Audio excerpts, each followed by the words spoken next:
言うじゃねえか。だが四皇と聞いて俺が頭に来るのはこいつだ。占領道家のバギー。聞いたか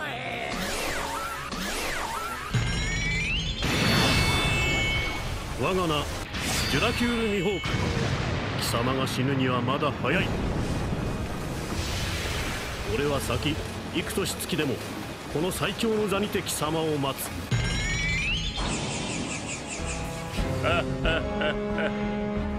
久しぶりだな麦わら。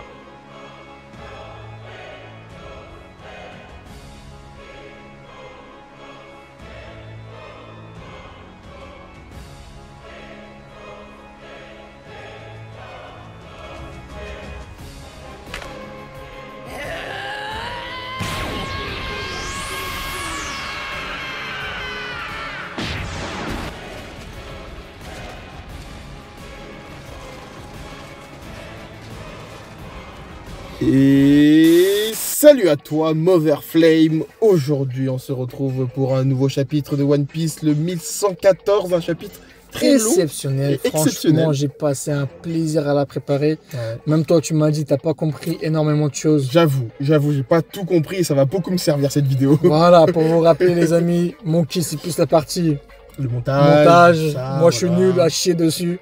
Et moi, c'est plus les théories. Et ça sera, je dis les termes, notre plus grosse review sur la chaîne. Et j'ai passé un plaisir à la préparer. Ouais. Pour commencer, dans ce scan, on se rend pas compte, mais on a deux choses. On a l'arme qui a détruit le monde, qui est Motherflame. C'est ça. Et ensuite, on a l'espoir de l'humanité qui est Nika. Et n'oublions pas, on oublie une chose essentielle, c'est que Joe Boy avait perdu à l'époque. Est-ce qu'il peut encore perdre, les amis? Oui, surtout Monkey avec ce que j'ai trouvé dans ce scan. Et j'ai resté jusqu'à la fin parce que je peux même peut-être vous révéler le One Piece. On me rappelle des verbes. Le One Piece.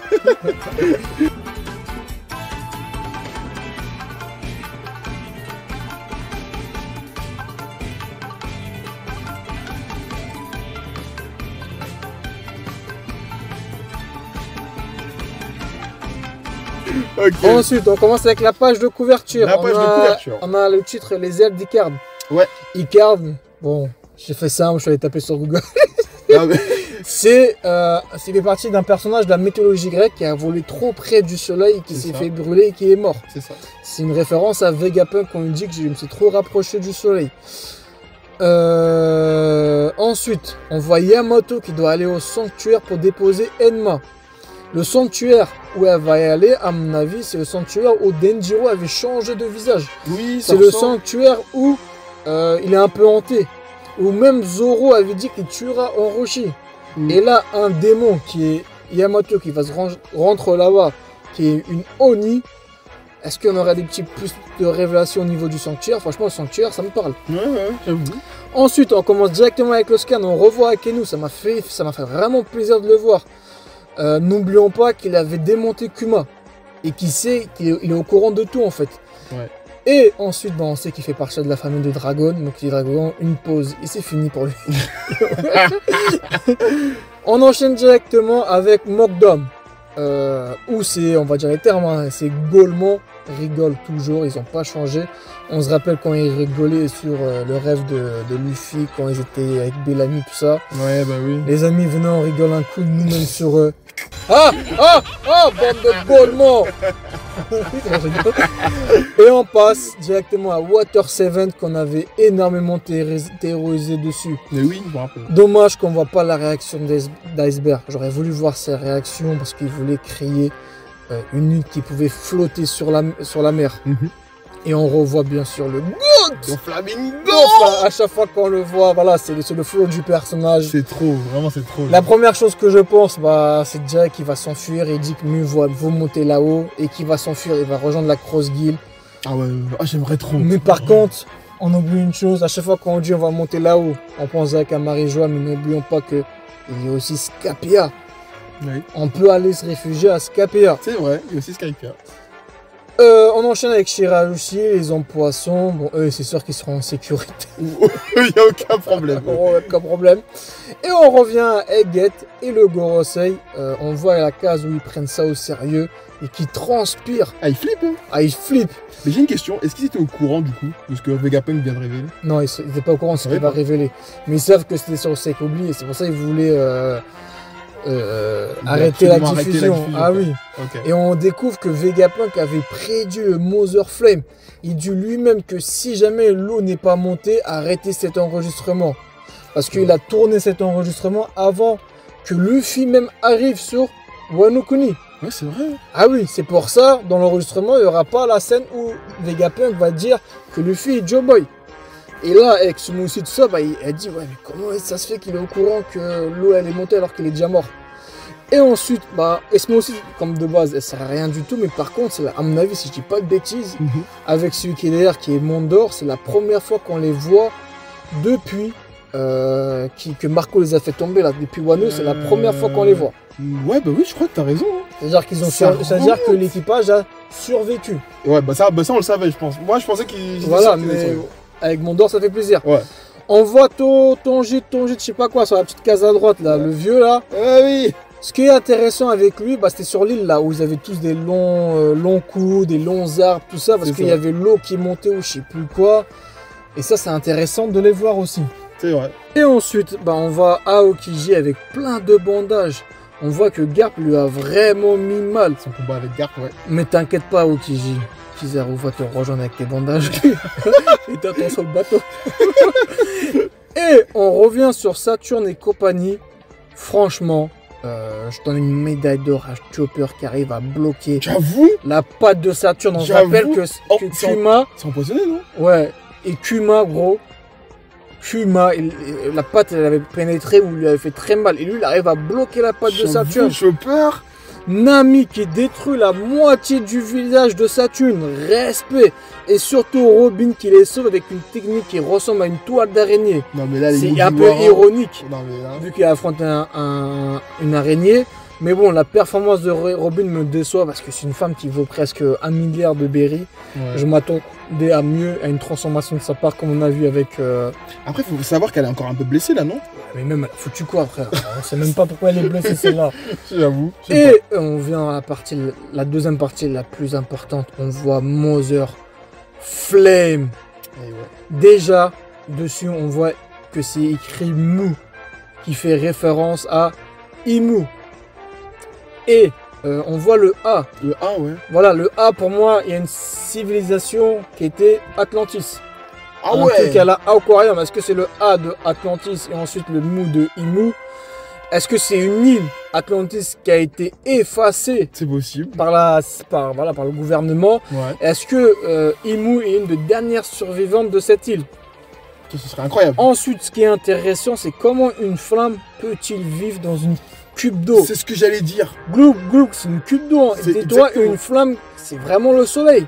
Et dans le scan Mi-65, on se rappelle que Lilith avait mentionné de créer le soleil avec des flammes qui ne peuvent pas s'éteindre. Ça veut dire quoi, les amis? Ne prenez pas la flamme de S. La flamme de S va s'éteindre. Et théorie, mais ça c'est ma plus grosse théorie de la vidéo. Peut-être que je vais loin. Mais le robot ne peut-il être pas le nouveau corps de Vegapunk? Et l'esprit de Vegapunk qui rentre en lui, parce qu'on se rappelle que Mars avait dit que son esprit était toujours vivant. Ouais. Et ensuite, que cette flamme ne peut pas être le cœur de ce robot. Mais du coup, le robot, il a déjà été éveillé avant, non? Il a été éveillé par... Est-ce que l'esprit de Vegapunk va aller là-bas et la flamme va aller là-bas avec le robot? Ce serait un dingue. Franchement, peut-être je vais un peu loin, mais... On verra. Moi, je prends. Ce sera même le titre de la vidéo. Moi, je prends cette théorie, j'avoue. Voilà. Et ensuite, cette flamme ne peut-il pas être une bombe atomique? Parce qu'on se rappelle pas que... N'oublions pas que Vegapunk est inspiré de Einstein. Et que moi, personnellement, je sais pas toi si t'as vu le film Oppenheimer. Je l'ai pas vu. Oppenheimer, c'est celui qui a créé la bombe atomique. Ouais. Mais il l'a créé avec Einstein. Et ceux qu'ils ont créé là avec cette flamme, c'est une bombe atomique. On a vu que le Lusia s'est fait détruire, Atomisé, vraiment. atomiser. Ah ouais. Et puis Vegapunk disait qu'il n'arrivait pas à produire cette énergie, mais finalement si pour moi. Ou pour lui cette énergie qui détruit même une île facilement n'est pas suffisante. Peut-être. Parce qu'il disait qu'il n'avait pas réussi à créer cette énergie, alors que là on voit avec Mother Flame, c'est réussi, le robot se réveille, ah oui. Oui. Ensuite, quand on se rapproche trop du soleil, ben on brûle. Est-ce que ça voudrait dire une autre théorie qu'il est aussi allé à la lune Vegapunk? Comment ça? Pourquoi il serait à la lune? Parce que dédicace à Eneru. Je sais pas si je te rappelle de ces pages de couverture là où on Oui, si je me rappelle. ses mini-aventures. Ouais, je me rappelle. Je te conseille de ne pas te rappeler des aventures de Capone BG. Je me suis eu d'Eneru parce qu'à chaque fois il était sur la lune avec des petites espèces. Ouais. Et Mother Flame il ressemble à une des pages de couverture avec une flamme. On la mettra du coup. On la mettra côte à côte. Ok. Et est-ce que les trois aliens en fait ils avaient des sortes de ballons? Est-ce qu'ils tiennent pas des fruits du démon? Car Vegapunk qui disait que les fruits du démon étaient dus au désir des humains et ensuite un bateau de Noah qui arrive, puis les trois autres soldats qui sont venus les chercher parce qu'ils ont transgressé les natures humaines. Et ensuite les amis, à ce moment-là, moi j'ai créé Vegapunk qui va révéler des vérités. Il va expliquer ce qui s'est passé exactement entre 900 ans et 800 ans. Ouais, c'est ça. Et on voit le robot géant qui prend aucun débat. Oui, les gars, il est normal. franchement, il est normal. Tranquille. Mais bon, pas plus le robot. Faut pas trop le déranger depuis 20 scans, il va faire quelque chose. Et on voit, ce qui m'intéressait, c'est les Tenryubito qui sont en panique. Charliard qui ne connaissait pas le siècle oublié. C'est-à-dire que tous les Tenryubito ne connaissent pas le siècle. Ouais. Ils cachent aussi la vérité à leur descendance. Et une fois la vérité apprise, auront-ils de la rédemption? Je pense pas avec ses fils d'épée. Et Vegapunk continue à parler des poneglyphes. Et surtout, ce qui m'a intéressé, c'est qu'on voit Saoro. Ouais, Ah, pourquoi on le revoit? Ah, ça m'a fait plaisir. Moi aussi, ça m'a Avec fait une plaisir. petite case à côté, je pense que le petit bonhomme en noir là, c'est Saoro Oui, aussi. moi aussi, je pensais lui, oui. Ensuite, on voit les petits traits là en haut, on voit qu'il rigole. Ouais, c'est ça, il rigole. J'aimerais dire une citation Saoro, c'est qui rira bien, rira le dernier. Des Ah ouais, son rire, chi. Meilleur Air One Piece. Et ensuite, on voit l'île où Luffy et Baggy se sont affrontés. Et surtout, on revoit le god Chouchou. Oh, le chouchou. Ah gros, avec Chouchou, soyez sûr que même si le monde est submergé par l'océan, il restera toujours à la même place pour faire son devoir, tonton. Toujours. Tu sais, Moki, que depuis que j'ai un chien, si je revois les scènes de Chouchou, mon cœur il va fondre. Il va fondre. Et ensuite, revoir Chouchou, tout ça, après environ 1015, ça m'a fait plaisir. Ouais. Franchement, Oda qui oublie pas ces personnages, ça me fait super plaisir. Ça lui arrive souvent. Et on arrive à la partie la plus importante. On revient sur Vegapunk qui explique que les poneglyphes, que la marine n'a pas voulu qu'on les décrypte et tout. Et ce qui m'intéresse, c'est ensuite avec Edison. Dans les chapitres précédents, on se rappelle que Edison avait sauté du bateau et qu'il va se sacrifier pour pouvoir que le bateau puisse atterrir dans l'eau. Ouais. C'est ça. J'avais pas compris Avec ça, moi. les nuages. Et son sacrifice ressemble à ça de ceci. Des morts, il y aura dans cet arc. Ah ouais, non. On enchaîne avec Mercure. J'ai pas compris. Est-ce que c'est Mercure qui est en feu? Je pense que c'est Mercure qui a la capacité du feu. Parce qu'on voit que les autres aussi ils maîtrisent la gel et tout. Ouais. Et même les gens ils disent qu'ils vont finir brûlés. J'ai une grosse théorie. Tu sais, c'est quoi, Moki? C'est quoi? Est-ce que c'est pas le Gorosei qui a créé Impel Down? Pourquoi?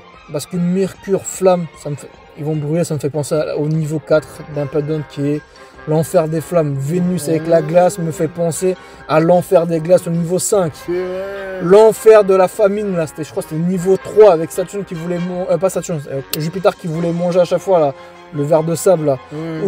Et ensuite Saturne, je crois que c'était le niveau 1 avec des forêts, des araignées, tout ça là. Est-ce que c'est pas le Gorosei qui a créé les niveaux?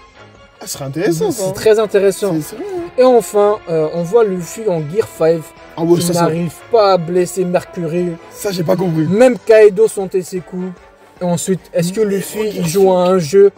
Active le Haki des rois, tonton, le Ryo qui baisse de l'intérieur. Je comprends pas pourquoi il active ni l'un ni l'autre. Mais en fait, moi, je pensais qu'en guerre 5, il arriverait à le toucher quand même. Même moi. Et ensuite, Vegapunk qui relève que Joe Boy était le premier pirate de l'histoire. Et ouais. Je sais pas si on se rend compte, mais avec cette dernière planche, on va avoir des révélations sur le siècle oublié. Sur le premier pirate qu'on a surnommé Joe Boy. On se rappelle que Clover était morte dans un arc qui datait de 20 ans parce qu'elle a révélé le sec oublié. Et maintenant, après 20 ans, même 23 ans, on va avoir des révélations. Ou quand la première fois que Robin avait mentionné Joe Boy avec un poneglyph, ça date de 10 ans. Ouais, putain, on est vieux maintenant, on doit attendre pour One Piece. Hein. Et ce chapitre confirme que Nika et Joe Boy sont deux entités différentes. Parce que Nika a existé avant Joe Boy. Et je pense que Nika était un géant d'Elbaf, que Joe Boy un boucanier, et enfin Luffy est un humain. Joe Boy était le premier pirate de l'histoire de One Piece. Je sais pas si on se rend compte, Monkey. De tous les pirates de la saga, Joe Boy était le premier. Ouais. Ça m'a fait direct aussi penser un peu à Oden, qui voulait entre guillemets être le premier samouraï à quitter, ouvrir les frontières, à être pirate. Ouais. Et Joe Boy se battait comme Luffy à l'élastique. Et dans ce flashback, va-t-on avoir l'apparence de Joe Boy? Ah, j'aimerais trop. Et vu qu'il était le premier pirate, est-ce que son fruit était le premier aussi? Bah du coup, le premier logis... non, le premier... Zoan. Est-ce que c'était lui qui a fabriqué son premier Zoan? Le premier Zoan. Ça peut être intéressant. Et puis même dans ce scan, on voit ce qui se passe à travers le monde. C'est-à-dire, Egghead, en fait, c'est le premier arc qui nous montre autant la réaction des gens du monde entier. Ouais, j'avoue. Et ça, c'est cool. Est-ce qu'au prochain chapitre, on verra la réaction du Goat Gaemon? On vit peut-être pas à la même époque, les abonnés, que Einstein, Shakespeare, Victor Hugo. Bon, mais on vit à la même époque que Shiroda. Bref, pour être plus on voit que Vegapunk ne pourra pas dire que Luffy est Joe Boy. Ça, j'avais déjà mentionné. Ouais. Mais les similitudes sont là. Ça veut dire quoi? Ça veut dire que Bonnie, elle est au courant. Les géants sont au courant. Même Shanks, c'est au courant, c'est sûr. Pour moi, Egghead, il fout droit à Wano déjà. Ah bah oui, largement. Largement. Enfin, pour les vrais qui sont restés jusqu'à la fin de la vidéo, au début, j'avais dit que Luffy pouvait encore perdre. Pourquoi? Bah, faites attention à la dernière casse. Quand Joe Boy est mentionné, on voit Luffy en pleurs. Ouais. Et qu'il est toujours en train de perdre. Enfin, qu'il est toujours en train de souffrir. Est-ce que c'est un message subliminal d'Oda pour dire que Luffy va-t-il encore perdre face au gouvernement? Oh là là. Est-ce que même Luffy, j'ai une théorie aussi, c'est peut-être un peu loin. Peut-être que Luffy pourrait manger cette flamme aussi. Mais qu'est-ce qui se passe? C'est le dieu soleil, je sais pas, mais c'est le dieu soleil, il mange sa flamme rouge, je sais pas. Ça pourrait se passer. Et Joe Boy était le premier pirate. Et est-ce que Luffy serait-il le dernier pirate qui mettra un terme à ça? Moi je pense, hein, la boucle est bouclée. Hein. Voilà. La boucle sera bouclée. Et dernière chose, n'oublions pas les amis, que si Mihawk, Akainu et Dragon rentrent en action, le monde connaîtra un bouleversement pire que mon sœur. Je suis là.